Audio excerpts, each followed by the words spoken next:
Hi, everybody. Eve Harow, Rejuvenation on the Land of Israel Network. Monday, July 1st, 2024, 25th day of Sivan, 5784. And I manage, don't ask how, to track down the very busy high-tech guy, social media guy, you name it, Hillel Fuld.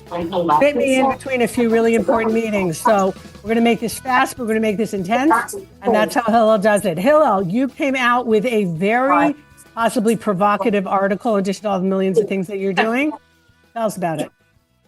First of all, we're going to do a Fast and Furious. I'm coming to you from Jaffa, from the Satai Hotel, one of the most beautiful hotels in Israel. Listen, I wrote an article in the New York Post about, how it's time to come home, basically, and how, anti-Semitism is going through the roof, and we should all be worried. And when I say we, I don't necessarily only mean, Jews or Israelis.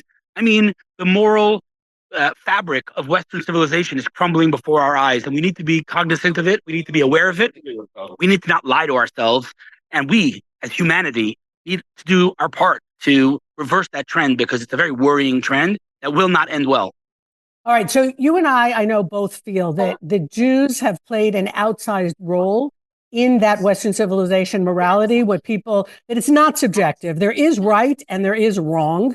October 7th threw that totally into the air, like anybody who in any way, shape, or form thinks that what the Hamas did is even semi-right is like off my grid, and I know yours too. But when your article is aimed for basically Western Jews to come and live in Israel. Yes? Yeah, I mean, it's directed at Jews, but I think the underlying principle and the goal is really to just raise awareness and to open our eyes, because we, as humanity, we have this tendency to kind of like sweep, and kind of stick our hand in the sand. And I think it's time, and you're right, October 7th did awaken that. It's time that we realize that there is a force of evil in the world, and there's good and there's evil, and we need to, not mix those two things up. And moral clarity is so, uncommon today. My father likes to say, common sense is like deodorant. Those who need it most don't use it, right? That's a great line. Okay. Yeah, I mean, we need to realize and not, the world has gone morally bankrupt, specifically Western civilization. When you call a terrorist a freedom fighter and a nation that's trying to defend themselves against those terrorists, genocidal, like what has happened? We've lost our way. And the moral compass of society has just gone completely bonkers. And so, again, it's not only to Jews. Yes, it's more of an immediate call to Jews to come home to Israel, but it's not just at Jews. The world and the Western world in general, it's time we opened our eyes and, we fought back against that trend in campuses and on the streets of New York and London and LA, where there's literal terrorists walking on the streets, waving flags against Hezbollah and Hamas, waving their flags in the streets. It's hard to believe we've gotten here, but if we continue to ignore it and say it will be okay, it's just going to get worse. And so we need to open our eyes, and each one of us needs to do our part. And our part could be anything from fighting on the streets to, a counter protest, to just, taking to their social media and just letting people know that things are going to be okay. So we're not going to let our countries be taken over by radical Islamists. And that's what's happening right now. And if we don't stop it, it's going to keep getting worse. So what are your suggestions to stop it? I mean, I heard someone say the other day, we need to revive the JDL, the Jewish Defense League, the 70s and 80s that fought that on the streets of New York. But what you're doing in this article, though, because some Jews have said to me, listen, we don't want to live in Israel. Like, it's a really nice country. We love to visit, but we don't speak Hebrew and it's not for us. And we really like our house. And by the way, my parents are really old and I can't leave them. And my kids are here and my grandchildren, all legit reasons, by the way. But wouldn't you say to those Jews, well, so try and fix it from where you are? Like, the ideal would be if you came home. But in the meantime, if you're there, should we as Jews be at the forefront? Not just because it's anti-Semitism, which you made that super clear. Not just because it's aimed at us, that specific hatred, because it really wants to bring down the Christian world as well, and anybody who isn't this virulent brand of jihadist Islam. Right. I mean, Christian values and Jewish values are, completely aligned, obviously. So when our values are being questioned in the Western world, it's all of our responsibility to do something. Now, yeah, I mean, there's a valid point to be made that, we as Jews have a role in America, whether it's lobbying on behalf of Israel or other things. There's no question. And I'm not saying that everyone has to pick up and leave right away. We do have our roles. But I also think it's important that we have an exit strategy, because if history is any indication, things are not going to get better. They're going to get a lot worse and fast.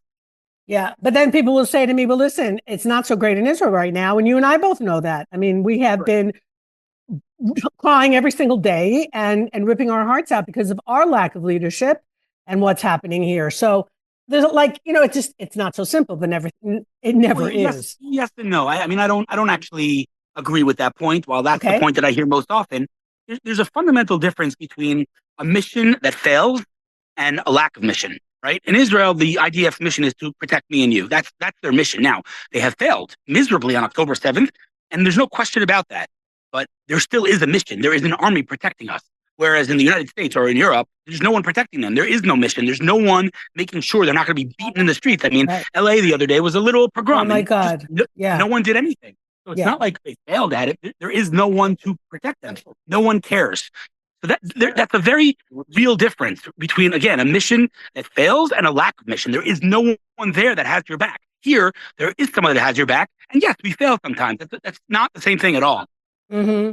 Yeah, so there are people, I mean, like I personally feel that we have to hone our mission here, that it's not just to have a safe place for the Jews, which is a good beginning and an absolutely necessary thing to be able to do anything else is you have to be safe.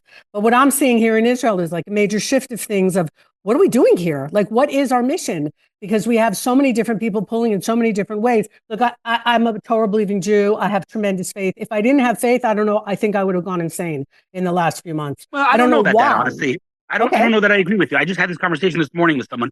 You don't have to believe in God to see that we're living in miraculous and biblical times. Forget God. Look what's going on. This war from beginning to end makes zero sense. And when I say zero sense, I mean, we are defying nature in a very real way. I mean, open miracles. I mean, the Iron Dome, there's no military strategist that can explain to you how Israel detonates rockets midair at 96% precision. That's not even a possibility. I mean, I literally spoke to Dr. Danny Gold, who invented the Iron Dome, and he's not a religious man. And he was like, everyone told me it's impossible, right? So, those rockets that are falling in empty spaces, Israel's the size of New Jersey. There are no empty spaces here, right? And, even putting that aside, I mean, this is a very controversial and even maybe offensive thing to say, but I'm going to say it because I fundamentally believe it. And that is that, as dark and as horrible and as tragic and as devastating as October 7th was, let's not forget, these are 3,000 terrorists that marched into a country smaller than New Jersey with unlimited access to automatic weapons.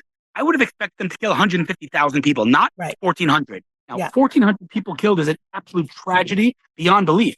But we also have to put it in context. In any other place, there would have been 150,000 dead people. So, again, not to belittle, of course, and for your listeners, I lost my brother to terror, and you knew my brother. I mean, no one has to lecture me on the loss of, and the devastation of terror. I get it. I know it on my own skin, on my own family. That being said, it's also important that we take a step back and look at this war from a historical perspective, and we'll realize that these are miracles, the caliber of the splitting of the sea happening right before our eyes. And we need not to ignore it, because as human beings and as Jews specifically, we have this tendency to just ignore what's happening and kind of put our fingers in our ears and say, la, la, la, la, la, like open your eyes. Yeah, well, there's a lot of people comparing it to 1930s Germany, and that nobody is, paying attention to the writing on the wall. I don't know if I agree with that. I mean, I do. But, yeah, you do. You totally do. 100%. Well, that's what your article was basically saying. Yeah. I mean, listen, it comes down to this. If I was talking to you right now in 1935 and I was my grandmother, would you tell me to stick around, or would you tell me to get the hell out of there? It's not brave to put your family in danger, right? It's one thing if there's one enemy. We're talking about thousands, potentially millions of people who want my death. It's not brave to stick around there. It's stupid. It's naive and stupid. So yeah, you want to be a hero and you think that's heroic? Go right ahead, but that's just historically, irresponsible. We know what's about to happen because it keeps happening in every generation. So, again, there is a role to be, there is a claim to be had that there's a role for Jews. Yes, some people need to lobby on behalf of Israel, but to say it's not going to happen here, like that's what my grandmother said. It's time to wake up. Yeah, so we have definitely been just talking about North America, not about Europe, because I think a lot of us feel that Europe is already beyond the tipping point. But I have faith in most Americans, and especially when you see what's going on, like the debate a couple of nights ago, and the distress that America is in right now. I mean, I do believe that there are a lot of non-American Jews who are not going to take what's happening here. Maybe because there's anti-Semitism, that would be nice, or maybe because their own country is falling apart, having nothing to do with the Jews or anything else. I mean, like, I didn't watch the debate because I wasn't getting up at 4:00 in the morning. I saw clips afterwards. As someone who grew up in the United States and loves the country dearly, did not leave because I didn't like the United States, but because I wanted to be a part of the Jewish story here. What do you think is going on over there? You don't think that Americans are going to wake up just because of their internal stuff? I mean, listen, I have this conversation with people every single day, and they think, if I come to Israel and, I have to uproot my life and I have to, worry about the war. listen, these are all valid claims. People have elderly parents, people have sick Right. children. Like these are all valid claims, and I'm not belittling them, and I'm not coming from a place of judgment. It's coming from a place of love. The answer is, at the end of the day, if someone had a gun to your head, you'd get on a plane, right? Which Yes. presumably, which means that you do not think that what's going on today is a gun to your head. And my question Right. then is, well, what constitutes a gun to your head? Because you have anti-Semites in Congress, you got Jews being beaten in the streets, you got synagogues being targeted, you got people's windows being broken. It's all happened. So what are you waiting for? And the question is there even an event? Maybe the answer is there is no event. But if you are honest with yourself, ask yourself, is there any event that if that event takes place, you're on a plane? If there isn't, there isn't. But if there is, what hasn't happened? What are you waiting for? Yeah. Well, I would like to say, like, I'm from LA and I know exactly where that synagogue is. And I know some people who were there. And I don't know if they applied for Aliyah this week, which is what you would think would happen if they're that traumatized by what happened. I mean, listen, 80% of the Israelites stayed back in Egypt after God, Yeah. 10 plagues. I mean, we know this, right? And this last week's Torah portion, the portion of Shlach, where we sent spies into the land to verify what God had told us. God's like, listen, get in the land. And we're like, oh, let's send in spies. God had split the sea for us, the 10 plagues, the mun from the sky. And God's like, go in, and we're like, oh, let's send plagues, let's send spies. And then the spies come back, 10 of the biggest rabbis of the generation. They say, oh, we can't do it. How is that even possible? Because that's our tendency as Jews. We tend not to see what's right in front of our eyes. Finally opened up our eyes. Yeah. Well, I think to some degree it's because we're not capable of the evil that we're seeing against us. I know that that's how it's being twisted, that we are the evil ones, but you and I both know, and it's bred in our genetics, that part of the problem that we're having with comprehending what happened on October 7th is because it's beyond anything that we could even think about, let alone feel that people could do or have proof that people to do. I would like to think that most of humanity is like that, but I don't know. As the days go on, I'm not so sure anymore. Yeah, I mean, that's definitely, listen, it doesn't come from a bad place. It comes from a place of compassion. We are compassionent people. Yes. And it's very hard to understand. Not, right. And that's why it's very hard for us to comprehend, that people, that this evil exists. Like yeah.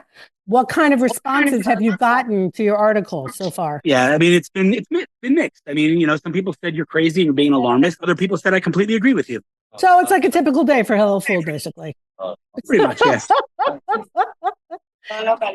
Tell just 2 minutes on your social media presence, especially in the last few months, but not only for people who aren't aware of what you're doing. Yeah, I mean, listen, I've set my mission as a two-pronged mission. One is to provide real-time accurate information, which are two mutually exclusive terms. If it's real-time that I can't verify it, then it probably won't be accurate. And if it's accurate, I need to verify it, it won't be real-time. So the fact that I'm able to cross-reference different formal channels from the idea of spokesperson and other things gives me the ability to provide real-time accurate information.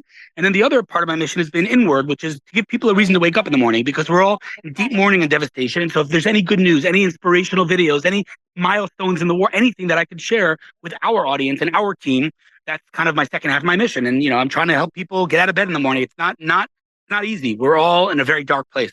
Yeah, no, many of us are. And unfortunately, the press and other people who should know better are doing a big part of the demoralizing, I think, here and in the United States. And it's and thank God. I mean, my social media since October 7th, we're talking in the billions. I mean, just X alone, just Twitter alone, I'm reaching 500 million impressions, which is just crazy to even fathom. But it's working. And I'm not just talking to my echo chamber, which is something that I'm very proud of, because it's easy to talk to your echo chamber. It's not so easy to talk to people who are not necessarily looking to listen, but they're listening to me, and that's great.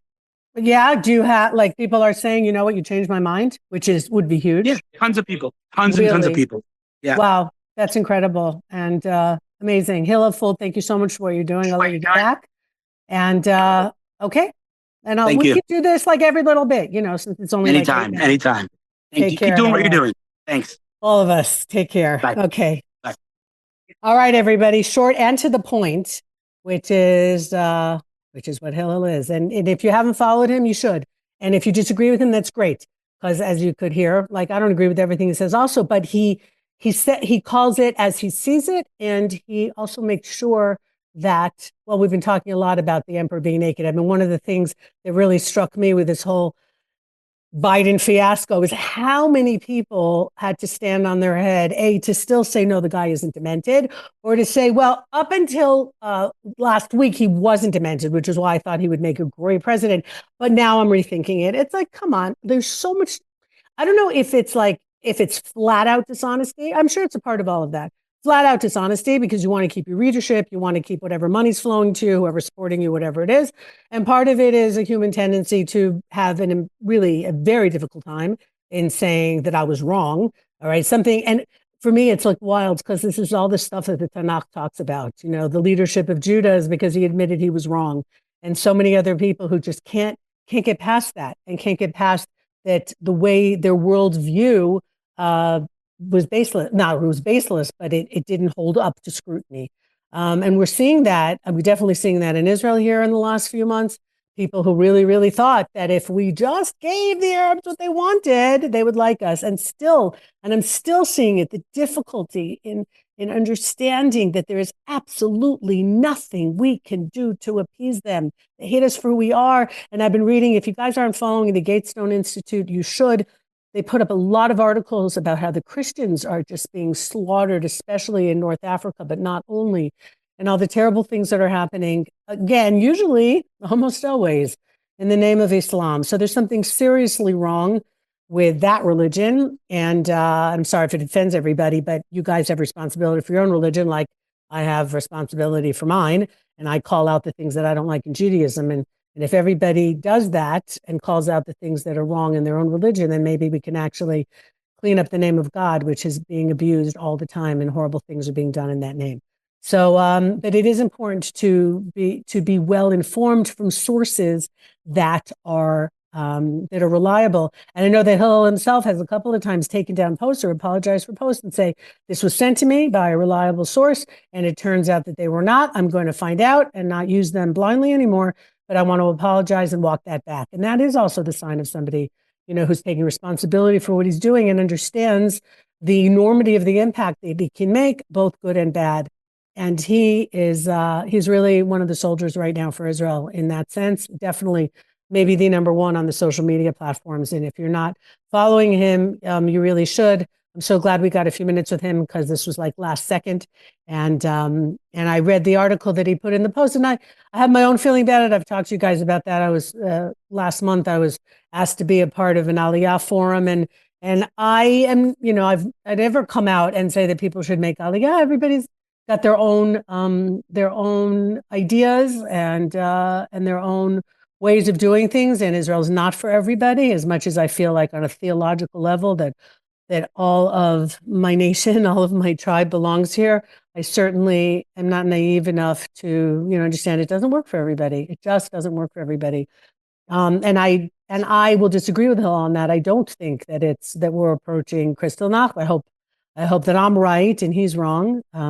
Where everything totally falls apart. But I also think that we need to fix the societies that we're in, that people should not be moving to Israel because of pogroms and anti-Semitism and some idiot on the subway in New York saying whoever's a Zionist, stand up. And and I'm sure there were Zionists on that train, and people were afraid and intimidated, and nobody should have to live like that. Nobody should have to fear these people. And that's what they're trying to do is really make people afraid to say their opinion. And what they're doing is taking us all into a very, very, very nasty and deep spiral. So anyway, thank you for listening, everybody. As usual, thanks to Tabitha and to Ben. Eve Harow, Rejuvenation on the Land of Israel Network. Coming up, I'm just going to throw in, I did a 3-minute clip from Mizrahi that was aired last week about last week's Torah portion, which is Shlach Lecha, and it's the portion of the scouts who turned into spies and how much it relates to what's happening today. So I hope wherever you are safe and you are well. And please God, I will be back next week. I mean, what could happen till then? Take care, everybody. Goodbye for now.